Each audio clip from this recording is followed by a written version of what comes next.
తెలంగాణలో మరో కొత్త వైరస్ కలకలం రేపింది. కుక్కల నుంచి మనుషులకు సోకే ఒక వైరస్ తాజాగా బయటపడింది. ఈ వైరస్ బారిన పడిన ఒక చిన్నారి ప్రస్తుతం హాస్పిటల్లో చికిత్స పొందుతుంది. దీంతో ఈ వైరస్ ఇష్యూ రాష్ట్ర వ్యాప్తంగా కలకలంగా మారింది.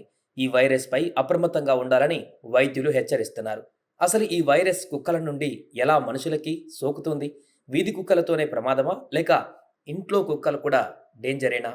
తెలంగాణలో బ్రూసెల్లా ఇథిపికల్ వైరస్ కలకలం రేపుతోంది. హైదరాబాద్లో వీధి కుక్కల బెడద పెరిగిపోతుంది. ముఖ్యంగా చిన్నారులు, వృద్ధులపై వీధి కుక్కల దాడులు విపరీతంగా పెరిగిపోయాయి. ఎక్కువ శాతం ఈ దాడులు హైదరాబాద్లోనే జరుగుతున్నాయి. ఇంటి బయట ఆడుకుంటున్న చిన్నారులపైన కుక్కలు దాడి చేస్తున్నాయి. ఒకవైపు ఈ దాడుల ఘటనలతో ప్రజలు సతమతం అవుతుంటే, మరోవైపు తెలంగాణలో మరో కొత్త వైరస్ కలకలం రేపింది. కుక్కల నుంచి మనుషులకు ఈ వైరస్ సోకుతుందని డాక్టర్లు నిర్ధారించారు. తాజాగా ఈ వైరస్ బారిన పడిన ఒక చిన్నారి ప్రస్తుతం హాస్పిటల్లో చికిత్స పొందుతోంది. తెలంగాణలోని రాజన్న సిరిసిల్ల జిల్లా కోనరావుపేట మండలం కనగర్తికి చెందిన 4 ఏళ్ల చిన్నారి ఇటీవల తీవ్ర జ్వరం, అలర్జీ బారిన పడింది. అయితే మొదట చిన్నదే కదా అని పేరెంట్స్ అనుకున్నారు. కానీ అది రోజు రోజుకు తీవ్రతరం అవుతుండడంతో చిన్నారిని సిరిసిల్లలోని ఒక ప్రైవేట్ హాస్పిటల్కి తీసుకువెళ్లారు. దీంతో 4 రోజుల క్రితం హైదరాబాద్లోని మరో ప్రైవేట్ హాస్పిటల్కు తరలించారు. అక్కడ వైద్యులు చేసిన పరీక్షలలో విషయం బయటపడింది.